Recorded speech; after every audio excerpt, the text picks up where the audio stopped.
Is there a possibility that we are going to see a Ruto's presidency, but with ODM ticket? Ruto was Raila Odinga's presidential candidate 2027. The only reason why Baba stopped those who are saying it is because he wanted to be the one to say it. With Raila Odinga gone, ODM is done.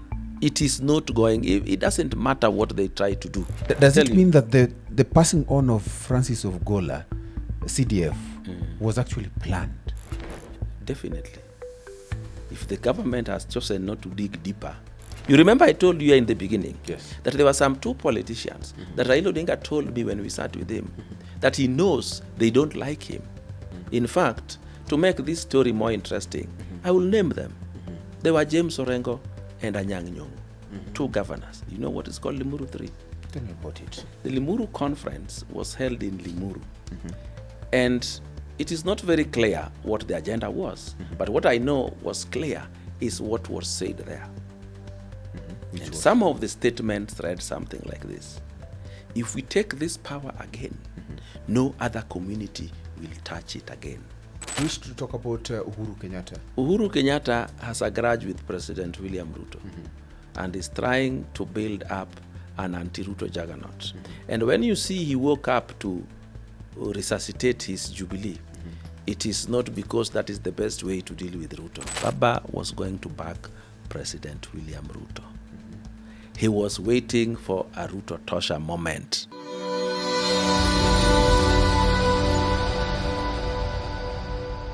Well, good evening. This is Eugene Kwaj, and of course, you're watching the Power Table tonight. And the Power Table is where we get to delve deeply into critical issues that concern you, our viewer. Well, on this Power Table, we get to bring men of influence, power, and discuss issues on economy, politics, governance, and amongst many other issues that concern you directly, our viewer. Well, tonight on this conversation, we talk about Raila Odinga's passing on. Well, with the title Baba is Gone, and we look at the life after Raila. And this conversation, we are having it with Odoyo Owidi. Odoyo Owidi, thank you so much for accepting our invite into this conversation. It's an honor. Yes. It's an honor. Thank you so much. Now, for over decades, Raila Amolo Odinga stood as a heartbeat of Kenya's political conscience, a man whose name became synonymous with democracy, defiance, and destiny. His journey was one of the sacrifice and symbolism, shaping Kenya's political imagination and inspiring both loyalty and division in equal measure. Now, with this passing, Kenya confronts one of its most defining moments, the question of what comes next. In this special conversation, we explore the life after Raila, not merely as a political transition, but as a national reckoning. To help us unpack the layers of this moment, the power vacuum, the realignment of forces, the emotional weight carried by his supporters, and the legacy he leaves behind. We are joined by Odoyo Owidi, a seasoned political analyst, commentator, and a long-time observer of Raila's political odyssey. With his first-hand insight into Raila era and his analytical lens on what the future holds, Odoyo Owidi will help us navigate these complex issues in politics, of course, and its reality, one without its most enduring opposition figures, Raila Amolo Odinga. Thank you once again, sir. Thank you. Yes. We begin this conversation because we're looking at the life of Raila Odinga. But as we look at the life of Raila Odinga, we look at the life of Raila Odinga after. The life after Raila Odinga. And you knew Raila as a political figure, as a man, and as a mentor to many. Of course, and you know of the movement and so on. When you heard of his passing, let me begin there. What is the first thing that crossed your mind? Raila Odinga is a man that his story will be written in a red book by others, in a green book by others, in a white book by others, depending on how you interacted with him. Personally, from where I sit, I was worried about the future of the Luo and the future of the current government. But I also know there are also many people out there who felt freedom has come. There are also many people out there who felt their life and future is doomed. So that's why I said in the very beginning, people will write Raila Odinga's history Yes. in different color of books, Okay. depending on how and where you interacted with him. Yes. I happen to be one person who was once away from him, then with him, then his friend, then is away again, then back again, then away again. So from time to time, I realized and learned very many things. Raila was a very good man to the people he favored. He was a very bad man to the people he was anti. He was a necessary man to the people who look up to him, to speak for them, to demand for them, to talk for them. And so Raila Odinga was loved and hated in equal measure. He was needed and unneeded in equal measure. So that is Raila Odinga for you. But there's one thing about Raila Odinga that many people may not understand till to date. Raila Odinga is a man who was in the political field and knew who to go for in the demography of society. He also knew who to go for in the sociology of society. Okay. And when he went for, and he always went for the correct people. At one point, he said, even if you don't like him, you will go for the people. And at one time, I sat with him, the two of us, we were chatting. And you know what he told me? I know there are people who don't like me. And he mentioned them by name. I would not want to mention them here. But then it is what they say about me that matters. I know they don't like me. But because in public they say they like me, they say I'm the king, they say I'm everything, that is what counts. Whatever they are hiding in does not count. That is Raila Odinga for you. He was a politician par excellence.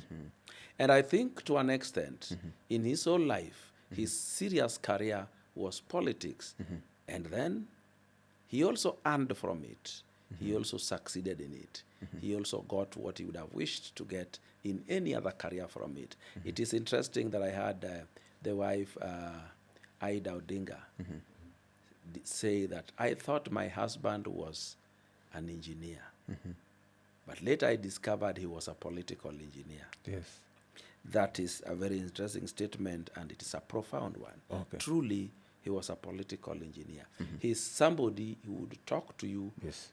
in a way you think he means left, but in actual sense he means right. Okay. So this is a man whose passing will change the landscape of Kenyan politics forever. Wow. Because I can tell you for free, nobody is going to capture a community one more time the way Raila Odinga captured his community.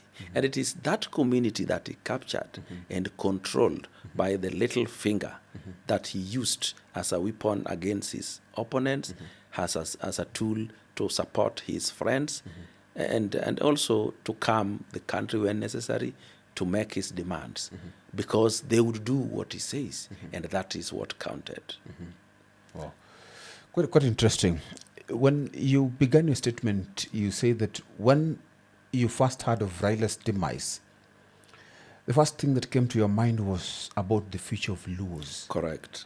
And the future of this government. Correct. What is it about this government? Let us begin there. What is You it want to about? start with the government. Let us begin with the government. You know, when this government was under siege, it took Raila Odinga to bring his army to its side for support. And I think it still needed Raila Odinga's support to 2027 and beyond. And my worry was, in the event that Luos are divided, it means some would not support the government. And that is something that must worry the government. But if Raila Odinga was there, it's only him you needed on your side. Then you'll have the Luo on your side. But again, it was also a risky business, because he could also wait for you last minute, then he does to you what he did to Moi. Last minute he said now he's bolting away from Moi and forming his own political party or joining a group, and that is what he did. So, and he's somebody you cannot trust in matters politics. And sometimes when people think he's not with you, he's actually with you. I have seen a section of the politicians from ODM. From time to time, they talk saying, oh, Baba asked us, who told you that we are not going to have a presidential candidate in 2027? And he also said, do not commit the party to something that has not been discussed. And I also remember he also said that they have a plan and they are executing it. Yes. Those three things from where I sit could be interpreted either way. Okay. But from my analytical way, when Raila Odinga said we have a plan and we are implementing it, it meant the ODM as a political party had a candidate, and that candidate was not going to be unveiled now.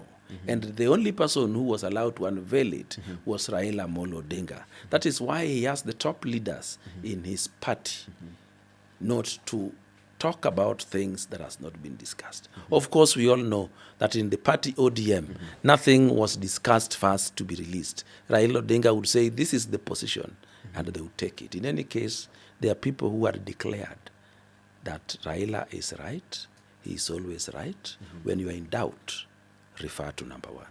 Wow. There are people who had already declared that Raila is always right. Yes. He is never wrong. Yes. If you are in doubt. Yes.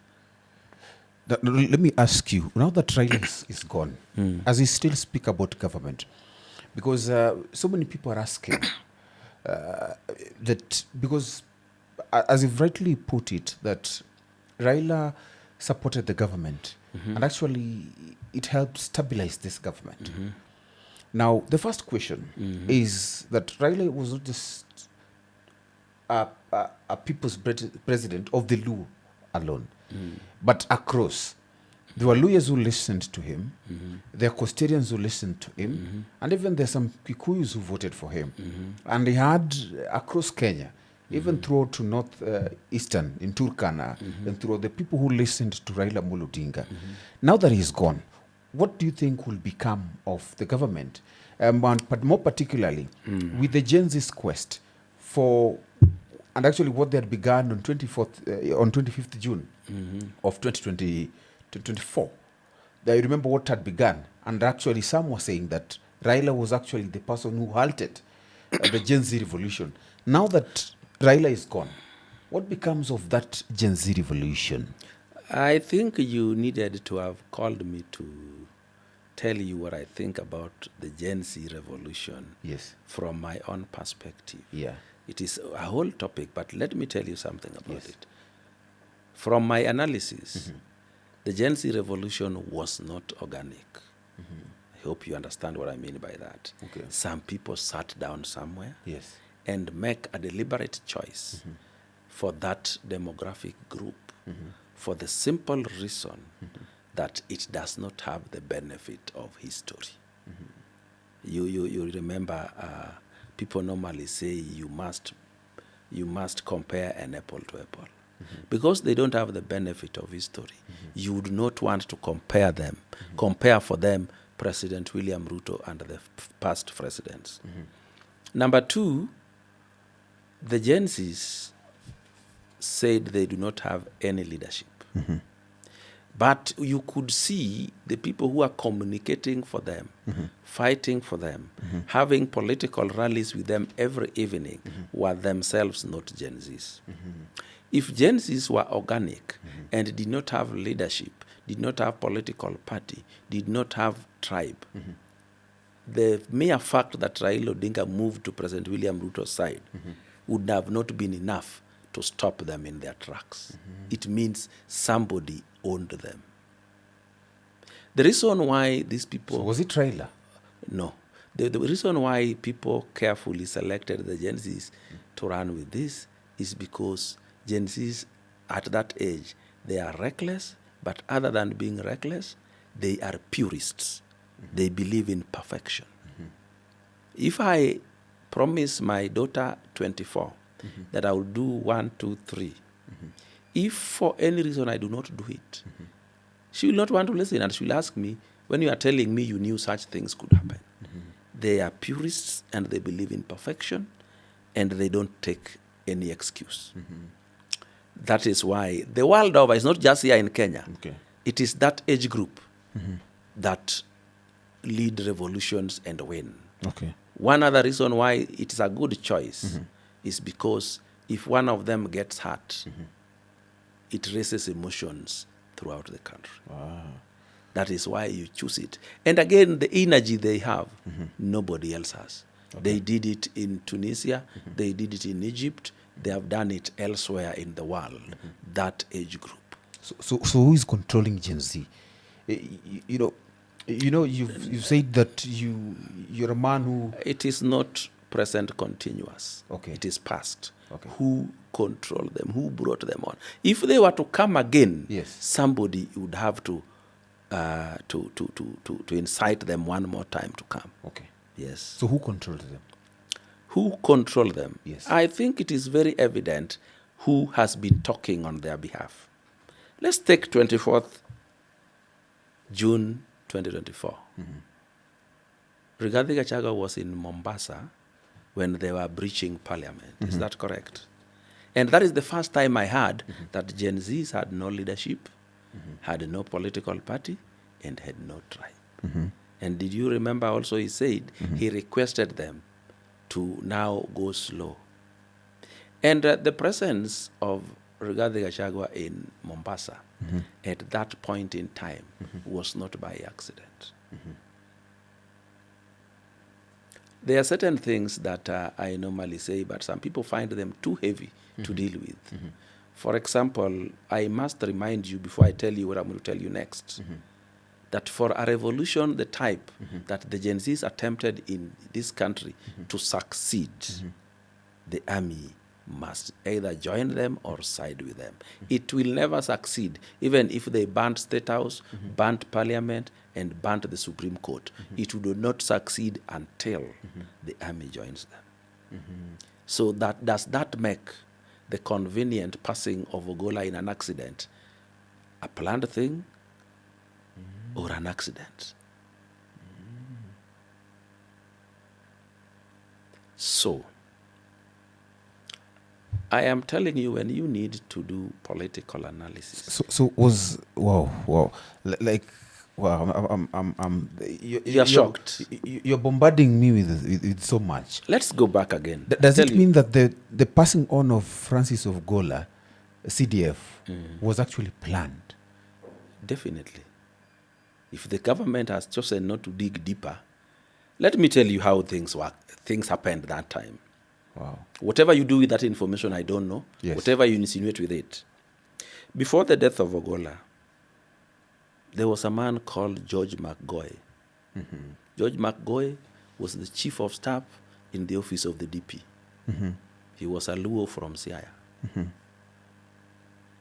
The DP requested that he be removed from his office, and he became an ambassador. Right? Okay. And then thereafter, we were told that office was now manned by people from Madeira. Then Ogola dies. Then the Limuru 3 happens. You know what is called Limuru 3? Tell me about it. The Limuru Conference. The Limuru Conference was held in Limuru. And it is not very clear what the agenda was. But what I know was clear is what was said there. And some of the statements read something like this. If we take this power again, no other community will touch it again. Ruto must go now. We are not going to wait for 2027. And our sons and daughters must push him out. I know even if you go to Facebook, to YouTube, find the Limuru conference, which ran for over 4 hours, and listen to the speakers. So who were there? The Limuru It was a Limuru conference, was a Kikuyu community conference. They have had them. This is the third one. The first Limuru conference by the Kikuyu community was done in 1966 to ensure that Jaramogi Oginga Odinga does not continue being the powerful vice president of the Republic of Kenya, because it occurred to them that Kenyatta first may not live very long, and they would not like Jaramogi to take power, because the constitution said then, in the absence of the president, the vice president took power for an interim period of 90 days pending elections. But with weak constitution that we had then, once somebody sits on the presidency, that is it, game shot. And that is what happened when Kenyatta died and Moi took over. Wow. So the Limuru 3 is where it was decided, Limuru 1 is where it was decided that instead of having Jaramogi the only vice president, we are going to have 8 of them, purely diluted. The Limuru 2 was organized to plan who takes over after Kibaki. And that is where it was decided that even though Raila Odinga helped Kibaki become president, even though Raila Odinga was in coalition with Kibaki in ile serikali yao ya watu wawili, we are not going to allow him to succeed Kibaki. That was the agenda of Limuru 2. Then came Limuru 3. Now, let me just ask you, because you're bombarding Kenyans with good information, yes, but something unknown to so many people. These Limuru conferences, who is the organizer? If you talk about Kikuyus being there, because at any given moment in history, you realize that there are people who have sided with Raila Odinga or even the opposition. Then does it mean that they attend the Limuru conference, but they decide not to adhere to what had been agreed? Or what really happens? Or do they just become friends of Raila and the opposition for convenience? You know, the Kikuyu community is a very brilliant community which largely thinks together. It is not like your Luo community, which are in the business of pulling each other down. They can think together. That is why in 1969, by their own admission, they took an oath not to allow anybody else outside their community to become president. Did you hear Martha Karua say so? Right? They can think together by inviting themselves to a meeting. That meeting is not normally where the decision is made or where the plan is made. That meeting is meant for declaration and incite them against the person they don't want. If you listen to the speeches delivered at those conferences. Wow. Now let us go back to the killing of Francis Ogola before we continue. Yes. So, yes. Francis Ogola dies. Yes. You remember, Mark Goye is removed from the DP's office. Yes. Then Ogola dies. Then we have the Limuru 3 conference. After that, we have the 24th July uprising. June. 24th June uprising. Those are events that are not by accident. They are well planned and choreographed. But let me ask you, probably for someone to plan, because how you talk, for someone to plan it's called Mark Goye, to leave the office that he was handling, then CDF dies, and then we have the uprising. Probably he's not the president. Because the president, no, it can't be the president. Because the president would not actually... How can the president overthrow his own government? Yes. So then it begs then the question that what powers did the deputy president have to ensure the reshuffling of Mark Goye? But Mark Goye is Mark Goye is his own chief of staff. Your own chief of staff reports to you, and you can remove him anytime. Your own chief of staff. If it is his PS, yes, he would need concurrence with the president. But if he has the president to remove him, he would still be removed. But chief of staff will be... Those are called personal staff. In the personal staff of any leader, the topmost is the chief of staff. Then you come down until you reach the drivers and such. So then who then, how did McGoy relate with the death of CDF? Those are independent events, but they are planned. Let me tell you something in politics, because I don't want to think for other people. Yes. I want to tell them the story, Yes. and as I told you, Yes. what they do with that information is theirs. Yes. Yes. I don't want to tell you the story, then I tell you what the story means. Yes. So, in politics, this story also you need to know. Yes. In the first general election after independence in Kenya, there was a constituency called Bondo. Bondo had 3 clans, Sakwa, Asembo, and Uyoma. And it also had 3 contestants, Jaramogi, Odede. Odede happened to have been the father-in-law to Tom Mboya. And then there was Oneko. Kenyatta was having his hands tied because all these 3 people were his people. Odede again was his person by virtue that he was the father-in-law of his best friend Tom Mboya. So he advised them that Tom Mboya, you go and seek your seat in Nairobi. Because Tom Mboya was coming from, of course, Sobauko. Then Odede, your father-in-law, and Jaramogi should share the constituency into 2. The constituency was to be divided. Remaining Oneko, who was to be taken to Nakuru. So Mboya, who went to Nairobi, and Oneko went to Nakuru, they were going to be helped to win those seats by Kenyatta because those were Kikuyu-dominated areas. But Jaramogi said, no, you are not going to split my constituency into 2. So we are going to square it out. As election and campaigns went on, it became clear that the Asembo clan and the Uyoma clan, who are brothers, had ganged up against the Sakwa clan where Jaramogi came from. As it may, the chief campaigner of Jaramogi was a man called Mito. Mito was married to the daughter of a man called Ochang. Ochang also happens to be the father of Rosa Buyu, the current MP for Kisumu West. Mito was the chief campaigner of Jaramogi. For Jaramogi to win, whether it was through Jaramogi's plan or his supporters' plan, Mito had to die and be blamed on Odede. The chief campaigner. Chief campaigner. So the chief campaigner, Mito, you know, most campaigners will escort the candidate to his home in the evening, then they walk back to their homes. Yes. As Mito was going to back to his home, he was murdered in Asembo near Odede's Posho Mill, and it was blamed on Odede. But as truth would have it later, Odede had no hand in killing Mito. And the death of Mito is what made Jaramogi win.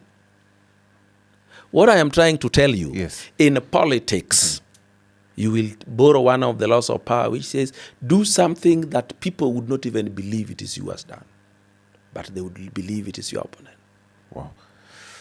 Wow. Quite much actually. It's too much for you. Yeah, too much. Yes. Because actually someone would think, I think that's a conversation we probably would have later. To ask and to know how CDF came to be So killed. what I am telling you, Yes. in politics, Yes. people will murder, Yes. people will injure, Yes. people will destroy, Yes. people will conspire. Even when people told me Yes. that one DIG Lagat Yes. killed one man called, what was that guy who was brought from Mawego? The guy is okay, someone. Okay. But it's Brian. No, it's not Brian. It's got another name. But anyway, Yes, yes. Ojwang. yeah. Yes. Ojwang, yeah. Do you think from where you sit, Yeah. if a deputy IG wanted to murder a person as basic as Ojwang, he would send cops to Ojwang's home, identify themselves, arrest Ojwang, go to the nearest police station, record the arrest, transport it to Nairobi to another police station, kill him, and the next morning say he hit his head on the wall. Do you think that would happen? Even if it were you or me or even any idiot, would you do it that way? Probably that is not what the DIG wanted, but it happened. Number two, Yes. do you know you can be taken to any of these police stations in Nairobi by a private individual? You get assaulted and sodomized and you left out and nobody ever get to know who did it. In Nairobi. Do you remember there was a blogger who was taken to a police station in Mombasa and was sodomized? And the person who was blamed was not the police. It was a politician. What I am trying to tell you, in these police stations in the country, Kenya, there are policemen who are working with certain political formations, and they can do anything in those police stations. But because we are wired to believe that anything done by a policeman, he has been sent by the president or the government, it doesn't work like that. There are even policemen who can be bought to shoot you or even shoot you in public. But if you pay them well, they are ready to take the flak. In this police station, the person who takes care of entry and exit from the cell is called a cell sentry. He's a policeman. And he collaborates with the officer on duty. Okay. And they report to the OCS. Those two Yes. can even plan your death in the cell without the rest knowing. Get to know that detail. Wow. But let's go back to the Luo people. You talked about, you were worried about the Luo the government and the Luo. and now the Luo. We've talked a bit about the government, which still, of course, has a lot of questions. Yes, yes. But we will... The government Yes. would have a problem if the Luo are divided and some choose not to go to it. But that again is not a big problem because the votes will be taken from the whole of Kenya. Yes. If we have a few Luos not vote for President William Ruto, some vote for him, a few Giriamas and Turkanas and Masais vote for him, he can still win. Okay. Because for now, people are saying Ruto must go, and they are very happy to say so, because they don't know who is this taking over after him. The day the successor will be named, or rather the possible successor, you will discover he's just cut from the same cloth as President William Ruto. He is no different. He could probably be Matiang'i, the man who disobeyed 12 court orders in 5 years. He could probably be Kalonzo, a man we have had in this country over the years, and his sins are waiting to be read on the table as he watches. He could be Rigathi Gachagua.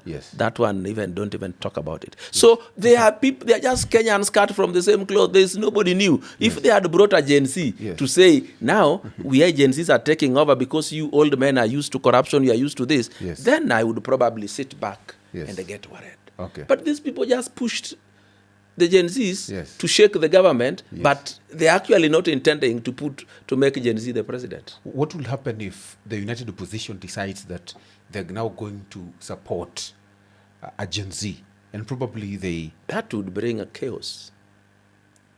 Yes.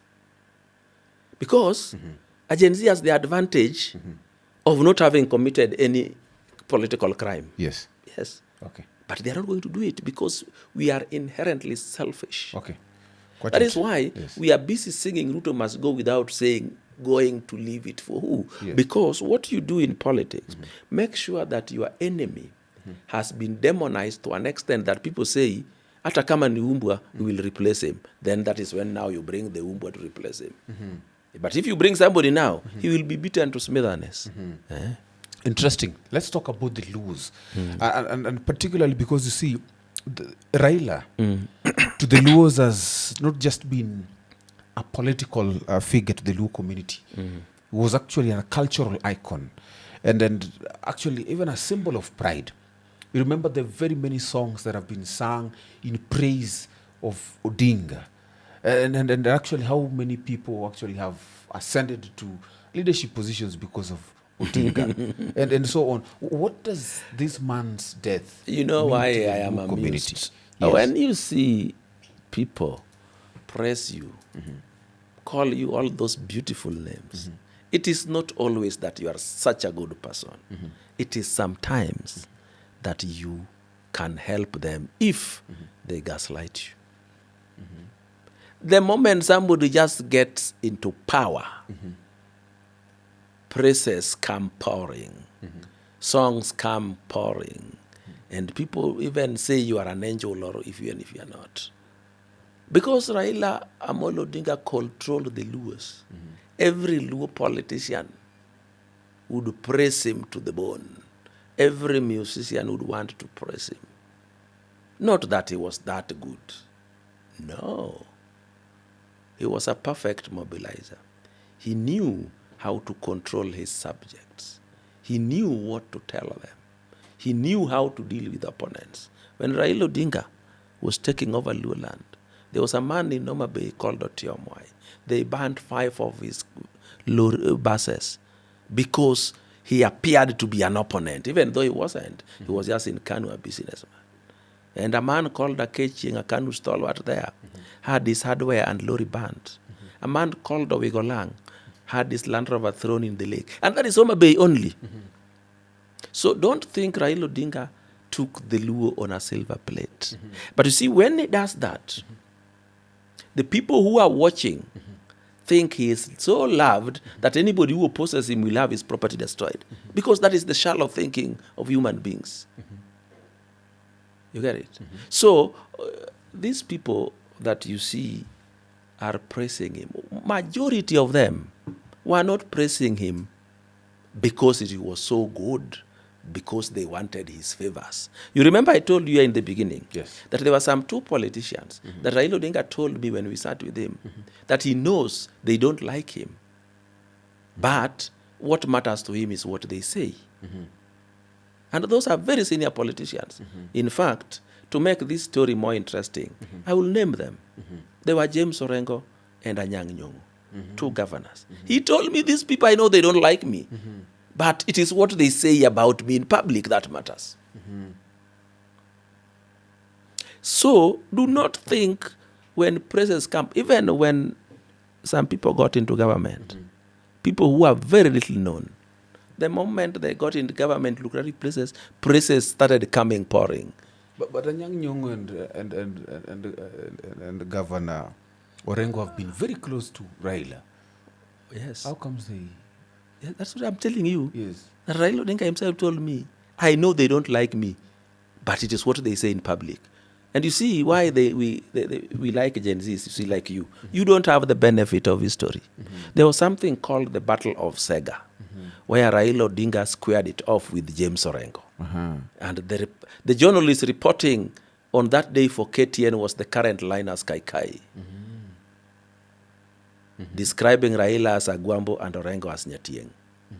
And why Raila won that battle easily? Because he had already started cooperating with Moi, and he was now a minister. So he had both the police and youth on his side. Orengo had the youth. And that is where Orengo lost the battle, and Raila subdued him. And he lost his next general election and came back when he came back to Raila on his knees. Same to Anyang' Nyong'o. Tell me about the Battle of Sega. What happened in the Battle of Sega? In the Battle of Sega, there was to be a fundraising in Sega. Yes. Sega was in Orengo's constituency. So he had to be there as an MP. Yes. And Raila wanted to be there to show Orengo that he's the king. And so the battle was going to be physical. So Raila mobilized his youth, and Orengo mobilized his youth. But Raila had one more advantage. He was in government as a minister. And so he had extra firepower and intelligence. And that is how he beat Orengo to that battle. And it was decisive. And that is where Orengo gave up that I can't fight this man. That's how it is done. Wow. Interesting. Now, tell me why exactly you are worried about the Luo people. I was worried about their disunity. Yes. Not that the unity was so helpful to them. Yes. But you see, when they are not united, it is difficult for them to bargain for anything. Okay. It is difficult for them to be taken seriously. It is difficult for their votes to be worth anything. Because if you have 3 presidential candidates and you give each 1 million, 1 million, you're going nowhere. So that is why I was worried for them. Yes. But also, to many of them, it was going to be freedom, because if you remember in Lowland, we have many elected leaders who do not even deserve their seats. They only have those seats courtesy of the favor from Raila Odinga.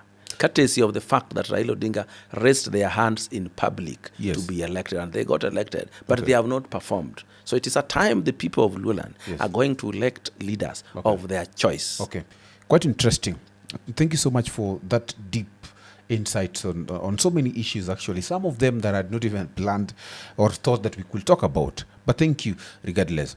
Let's talk about ODM. ODM has been synonymous with Raila Odinga. And actually without him, there arises a question that who then can inherit Baba? Life without Baba. Who can inherit Baba? And who can inherit Baba because of who has the moral and political credibility to actually hold that mantle? And I ask this because so many people are actually looking forward, yearning to get that opportunity. We have Edwin Sifuna, the Secretary General. We have now Oburu Odinga, who is now the party leader. Does he have the political wherewithal? We have Hassan Joho, Babu Owino, Junet Mohammed, who then can actually... Don't be academic about this thing. Just be realistic. And the reason I'm asking that is because Baba was not just a leader for the Luo community alone. No. Yes. Even in Western, there are people who, to a great extent, even as soon as the last general election, the people who voted for him greatly and left their sons who had gone to the UDA. And so, and even Costarians. So Baba commanded a large... You don't have to belabor. Just tell you that Baba did not only lead the Luo. Yes. But I must also tell you, when you go to the wild, you've seen the wildebeest migration. Alongside those wildebeests are gazelles and zebras and other animals. But the patriarch of those wildebeests is leading the wildebeests together with those animals now. While Raila Odinga was leading a large juggernaut of Luo, people who wanted to benefit from that juggernaut would come and join. You know, when you have many people behind you, you look as a great leader. Who doesn't want to join a great leader? But I want also to tell you, business enterprises rarely survive their owners. Political parties in Kenya rarely succeed after their founders are dead, unless the current leader is in government, and it will go the day it goes.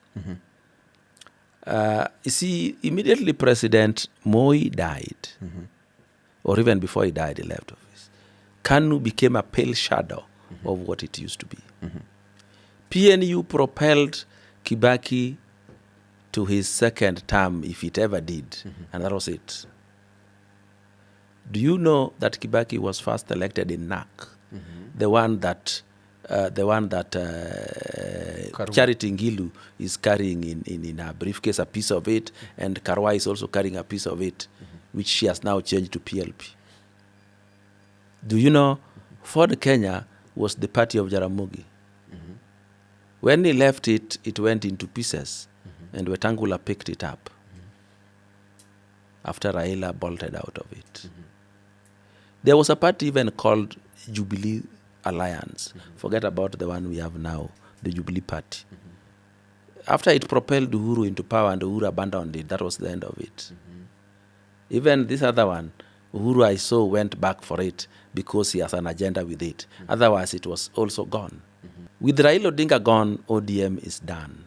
It is not going, it doesn't matter what they try to do, because nobody will accept to be led by another. Anybody who wants to lead a political party peacefully and safely must form his own political party or buy one. But trying to inherit ODM, it is not going to work. First of all, remember, ODM has millions in political parties funding. It has millions in contribution by members. and it has network countrywide. Who is going to allow you to inherit that? The other members won't allow you. So it's going to be a struggle, a battle left and right until the general election, and then it will return to parliament with a handful of MPs, and that is it. That is the truth. Yes. And there is something I see people talking about here called kingpin. So, geez, who wants to be kingpin? My friend,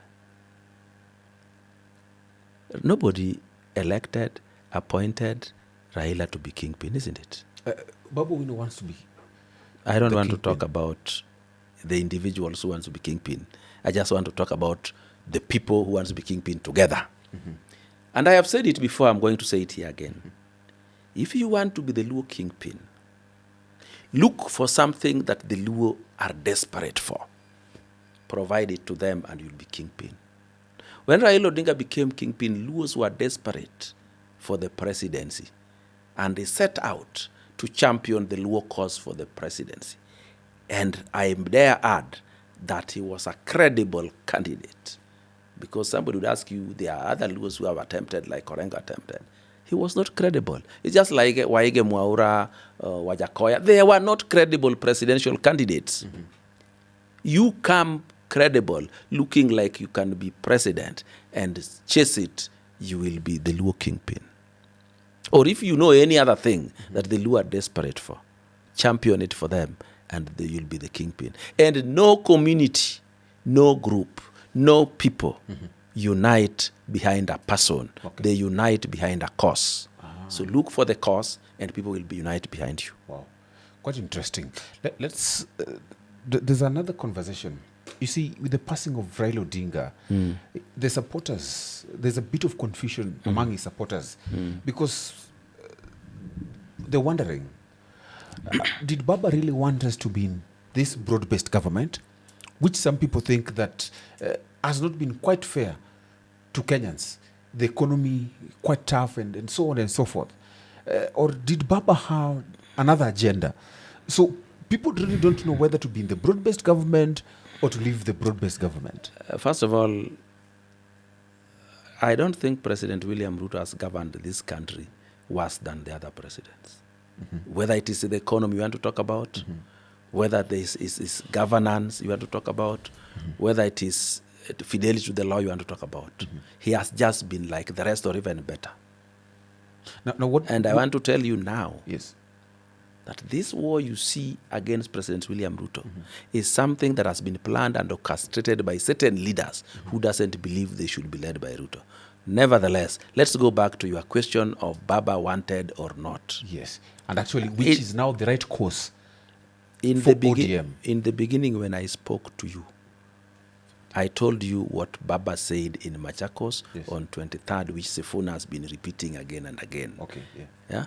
Yeah. If you listen to that statement, you will realize also the last statement Baba was saying with a very trembling voice. But he said three things which I want you to listen to with your brain, not with your ears. He said, do not commit the party to something which has not been discussed. Of course, you know Baba never discusses anything with anybody. Then he said, who told you ODM is not going to have a presidential candidate in 2027? He didn't say that candidate must be from ODM. He also told you that we already have a plan we are implementing. Did you hear that plan? The plan was Baba was going to back President William Ruto. He was waiting for a Ruto Tosha moment. That is the moment he was trying to tell people like Wanga not to be the one saying to take credit for it. Remember, you know, when you tell people that do not commit the party to what has not been discussed, there are only three people in a party that can commit: Secretary General, Chair, and party leader. And you know how Sifuna was talking, he wasn't committing the party. And this is the party leader talking. So who was being talked to? The chair, Gladys Wanga. Because she kept on saying, oh, Ruto, Ruto, Ruto. Not that he didn't know. Baba could even talk to her in privacy and tell her this. So Gladys Wanga knew Baba wanted Ruto. But Gladys Wanga was planning her future with Ruto to appear to be the one supporting the Ruto being the ODM candidate. So is there a possibility of, if at all Baba wanted William Ruto to be supported in 2027, is there a possibility that we are going to see a Ruto's presidency, but with ODM ticket? That was what was going to happen. I don't know whether it is still going to happen. Ruto was Raila Odinga's presidential candidate 2027. The only reason why Baba stopped those who were saying it is because he wanted to be the one to say it. And those who were saying it because they knew, and so they also wanted favor from Ruto. Ruto was the presidential candidate for ODM 2027. In any case, do you think Raila Odinga would be remaining with the 2 years of the next general election and has not declared as a candidate if he was going to be? Wow. Quite interesting. Let me. That is quite interesting. Quite interesting because, of course, they have to move around the country, probably seeking for votes and so on. But quite interesting. Let's ask another question, and this is particularly about what Raila meant in the political space of Kenya. Being that there's so many people, and as I've said, that people supported him, not because they believed in Raila as the best person, but it could be for so many other reasons. And then you realize then that the politics of Kenya is actually around individuals. And probably sometimes not even about causes or even policies sometimes, because if you look at it, we've had people who have had equally good causes and policies. People like Dr. Kuru Aukot, who had, but Baba, he had BBI. And if you look at BBI, there's a lot of people who talked about BBI, and not Punguza Mizigo Initiative, which is being sponsored by a Kuru Aukot. What do you make? How, going forward, let me just ask this out. Going forward, how will this actually shake even the politics of our country? Are we now going to look at people who are now going to feature more on policies and not individuals as it used to be? First of all, let me distinguish between Ekuru Aukot and Baba. Yes. Ekuru Aukot had no constituency. Baba had a constituency, a large one called the Luo. And it is this Luo that helped him collect other people on the way to where he was. Okay. But I also must tell you what the exit of Baba means to different categories of people. Yes. The Luo politicians have lost a direct ticket to parliament, to governorship, to senate. They have lost it. Many of those politicians you see there. So that is their loss. Then we have the government, President William Ruto. He has lost a one-stop shop for Raila Odinga's followers because he only needed to deal with Raila and get those. But he still has a chance of pulling down this shop of Raila in bits and pieces to fill his pot. To the opponents of Raila, they have also lost. Because I told you to do what is called a political capture, you must have a boogeyman to blame for everything, to hit repeatedly. And you must have hope of where you people want to go, and you must have the Messiah. So they have lost the boogeyman. Take, for example, the opposition. Raila was a punching bag, and that resonated with the voters in places where people didn't like him. So even people from those political parties that have fashioned themselves as the opposition, it is Raila who was their boogeyman to punch around again and again. So when Raila is not there, there's nothing to punch. They have to recreate their narratives away from him elsewhere. From time immemorial, for the people to follow you, there are two things. Hope in front and hate behind. I told you about watching some of these short clips of Nigerian movies. There's this guy who's trying to pull a girl into his house. The girl resists. But when a dog barks behind her, she runs into the house. Yes. So when he was using the forward movement, but he needs something behind. Yes. So even in politics, you need the forward movement Yes. where you are taking people, the hope you are selling to people. Yes. But if there is also hate behind where the people are, Yes. fear behind where they are, Yes. so they run away from that fear. Yes. It's like a car being driven with two engines, one at the back called fear, one in front called hope, and they get in. Now, let's talk about a bit of the last part of this conversation. I wished us to talk about some individuals in the political scene, what the death of Raila Odinga means for them. Yes. Because as you've mentioned, some of them have been have used Raila as a boogeyman, either to ascend or to whatever. But so many people have actually used him. Let's begin with the Rigathi Gachagua. Bearing that even some few days before Raila's demise, he had talked about Raila in not so friendly way, according to certain people. What does this even mean for him? It is because the only constituency Rigathi Gachagua intends to capture, which is the Murima, Raila had been sold as an enemy of the people. Yes. So hitting Raila was adding him bonga points. Now what But comes? then he Yes. doesn't lack somebody to hit because he will go on hitting President William Ruto. So Raila Odinga going to deny him the boogeyman may still be a blessing in disguise because hitting on Raila was a waste of time. So him is lost 50%, gained 50%. So it's where he was. I don't know who else you want me to talk about in the absence of Raila. I would wish to talk about Uhuru Kenyatta. Uhuru Kenyatta has a grudge with President William Ruto and is trying to build up an anti-Ruto juggernaut. And when you see he woke up to resuscitate his Jubilee, it is not because that is the best way to deal with Ruto. It is because the opposition he was trying to support had been hijacked by Rigathi Gachagua. And I don't think he wants to be subordinate of Rigathi Gachagua. So he's trying to form his own third team. And this third team is the one now coalescing around him with Matiang'i in Jubilee. Because if you left it as it was, they were all going to walk behind Rigathi Gachagua. And I don't think he wants to retain this dynasty thing. So he's creating one of his own and one that probably when he leaves office, his son may come in.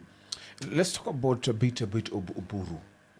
So Kenyatta wants his son to get into politics. Kenyatta is, everybody wants his preparing. sons to inherit something. Okay. And the thing you will want your son to inherit is your wealth Yeah.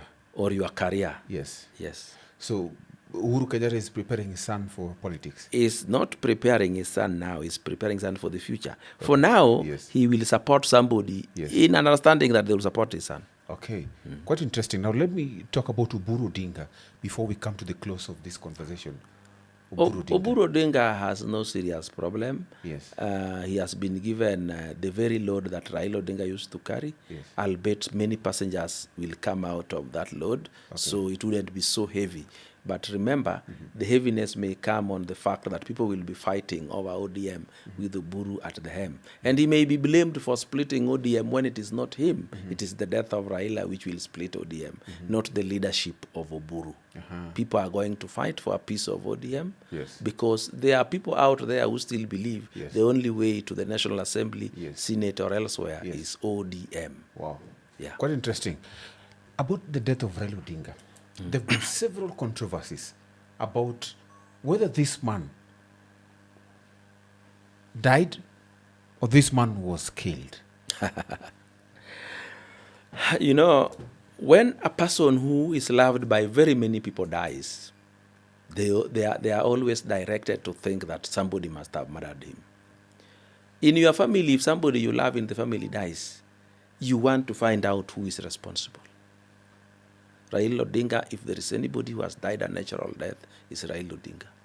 Raila Odinga has been sick, but because of the nature of person he is, he has been walking with that sickness. I personally took my time off and prayed for Raila Odinga to have some more time on earth, but I think God had thought otherwise. Because this idea of Raila Odinga was killed is by political opponents of the president. They were looking for a narrative to say that President William Ruto assassinated Raila Odinga. No.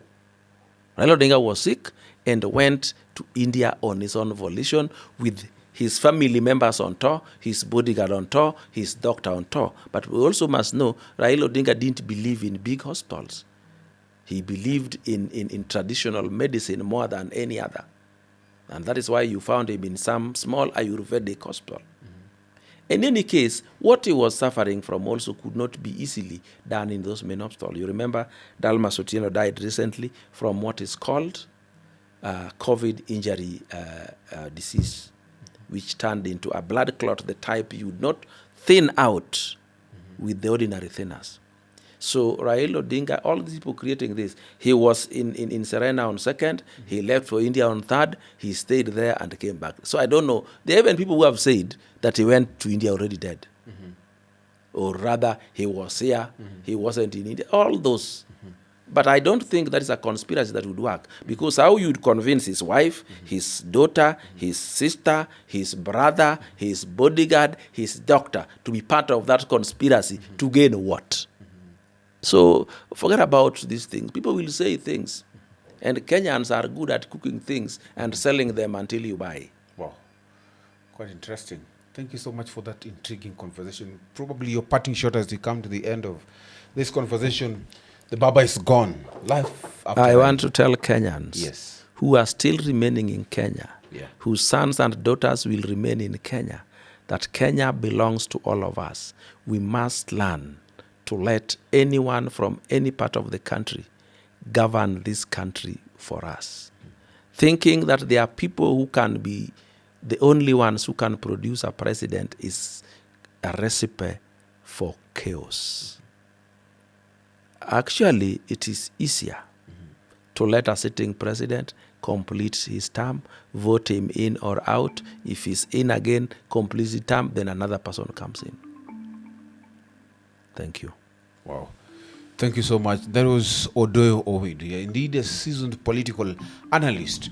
And in his own words, he's been very close to the former Prime Minister Raila Odinga. And as well, he has worked far from him. And so many. And that is actually the nature of the politics that we have, of course, in Kenya. Well, that was us in this conversation when we got to talk about the life of Raila Odinga, what happens after. And of course, we titled it, Baba is Gone. Indeed, a man who has controlled the politics of Kenya for many decades, probably 4 decades, and now he's gone. It means a lot to politics of this country, to democracy, and even probably the causes that he championed, like constitutional reforms, devolution. If we had more time, we could have had this conversation maybe a bit more, but because of time, we'll have this conversation, more of it some other time. Well, my name is Eugene Kwach, and this is the Power Table, and I've been here with Odoyo Owidi. Thank you so much.